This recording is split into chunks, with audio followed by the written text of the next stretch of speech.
Hello friends, 7th standard தமிழுக்கான third midterm annual எக்ஸாமுக்கான question paper எப்படி இருக்கும் அப்படிங்கிறது ஒரிஜினல் கொஸ்டின் ப்ரீவியஸில் நடந்து முடிஞ்சது. நீங்கள் தேர்ட் மிட்டமை பொறுத்த வரைக்கும் இதை பார்க்கும்போதே தெரியும். மொத்தமே உங்களுக்கு 3 யூனிட் அப்படிங்கிறதுனால கண்டிப்பாக இதில் இருக்கக்கூடிய கேள்விகள் மட்டுமே உங்களுக்கு 100% யூஸ்ஃபுல்லாக இருக்கக்கூடியது. என்னென்ன 2 மார்க் படிச்சிருக்கணும் அப்படிங்கிறத சொல்லிடுறேன்.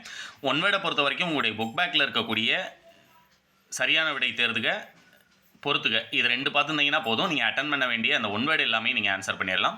திருநெல்வேலி டேஸ் ஆற்றின் கரையில், தாமிரபரணி ஆற்றின் கரையில், இடர் ஆழி நீக்கவே இத்தொடரில் அடிக்கோடிட்ட சொல்லினுடைய பொருள் இடர் என்றால் துன்பம் அப்படிங்கிறத தேர்ந்தெடுக்கிறோம். சடசடவென பெய்தது அப்படிங்கிறதுல சடசட என்பது அடுக்கு தொடர் அப்படிங்கிறத தேடுக்கிறீங்க. செல்வத்தின் பயன் டேஸ் வாழ்வு அப்படிங்கிறாங்க. ஒப்புரவு வாழ்வு, அதாவது பிறருக்கு கொடுத்து உதவுதல். கூடுகட்ட தெரியாத பறவை எதுன்னு கேட்டிருக்காங்க. குயில். ஏன்னா குயில் போய் காகத்தினுடைய கூட்டில் தான் முட்டையிடும் அப்படிங்கிறது நமக்கு தெரியும். காகிதம் இல்லத்து என்னும் அரபு சொல்லுக்கு சமுதாய வழிகாட்டி அப்படிங்கிறது பொருள். இது ஆன்சர். இது எல்லாமே புக் பேக் படிச்சிருங்க. மற்றபடி 2 மார்க் கொஸ்டினை பொறுத்த வரைக்கும் நான் கொடுத்துருக்குது. நெற்கதிரிலிருந்து நெல்மணியை எவ்வாறு பிரிப்பார், அது ஒன்று. பாரிமகளினுடைய பெயர்களை எழுதுக, அங்கவை சங்கவை அதை எழுதுறீங்க. தாமிரபரணி ஆற்றினுடைய கிளையார்கள். எந்த டிஸ்ட்ரிக்டாக இருந்தாலும் இந்த கேள்வி தான் கேட்டாங்கன்னு வேற கேள்வி. ஏன்னா நமக்கு தேர்ட் மிட்டமில் 3 பாடங்கிறபோது ரொம்ப கம்மியாக இருக்குது. நீக்க வேண்டிய கலை என்று அறநெறிச்சாரம் எதனை குறிப்பிடுகிறது? உவமை அணிக்கும் எடுத்துக்காட்டு உவமை அணிக்கும் உள்ள வேறுபாடு. அடுத்து, உலகம் நிலை தடுமாற காரணம் என்ன? பொருளீட்டுவதை விடவும் பெரிய செயல் எது? இது பிடிஎஃப் டவுன்லோட் பண்ணுறதுக்கான லிங்க் உங்களுக்கு டிஸ்கிரிப்ஷனில் கொடுக்குறேன், நீங்கள் டவுன்லோட் பண்ணிக்கலாம். அது மாதிரி பார்த்தீங்கன்னா 4 மார்க் கொஸ்டினில் உளவுத் தொழிலின் நிகழ்வுகளை வரிசைப்படுத்தி எழுதுக. இரட்டை கிளவி அடுக்குத்தொடர் ஒப்பீடு.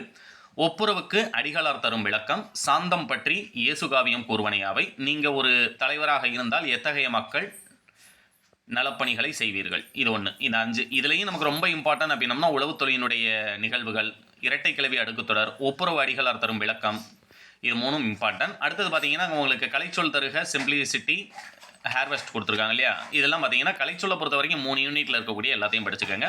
கொடுக்கப்பட்டுள்ள ஊர்களின் பெயர்களிலிருந்து புதிய சொற்களை உருவாக்குதல். இந்த கன்னியாகுமரி பட்டுக்கோட்டைன்னு கொடுத்துருக்காங்க இல்லையா? அதை 2ஆக பிரித்து எழுதுகிறோம். கன்னி அப்படிங்கிறது ஒன்று, குமரி அப்படிங்கிறது ஒன்று. அதை பிரித்து எழுதும்போது கன்னி என்பது ஒரு சொல்லாக இருக்கும், குமரிங்கிறது ஒரு சொல்லாக இருக்கும்.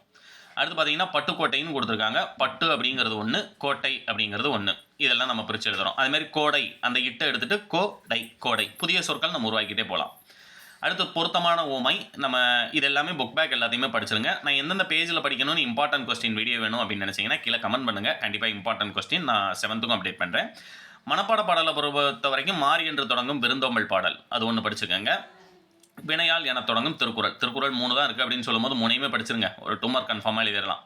அதுமாதிரி நம்ம 6 மார்க் கொஸ்டினில் டிகேசி குறிப்பிடும் திருநெல்வேலி கவிஞர்கள் பற்றி செய்தி. அதுமாரி பயணம் கதையை சுருக்கி. பயணம் கதை ரொம்ப ரொம்ப இம்பார்ட்டன்ட்.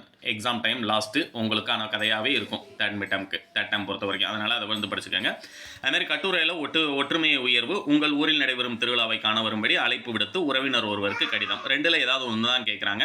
ஆனால் ஒற்றுமையை உறவு உங்கள் ஊரில் அந்த கடிதம் 2யுமே எழுதுனீங்க அப்படின்னம்னா லாஸ்ட்டாக எழுதக்கூடிய 6 மார்க்கும் அட்டன் பண்ணிடலாம். பிடிஎஃப் லிங்க் டிஸ்கிரிப்ஷன்லையும் ஃபஸ்ட்டு கமெண்ட்லையும் கொடுக்குறேன். அடுத்து என்ன சப்ஜெக்ட்டுக்கு இம்பார்ட்டன்ட் வேணுமா, இல்லை இதுமாதிரி மாடல் கொஸ்டின் பேப்பரே உங்களுக்கு போதுமா அப்படிங்கிறத கீழே கமெண்ட் பாக்ஸில் மறக்காமல் டைப் பண்ணிடுங்க. தேங்க்யூ.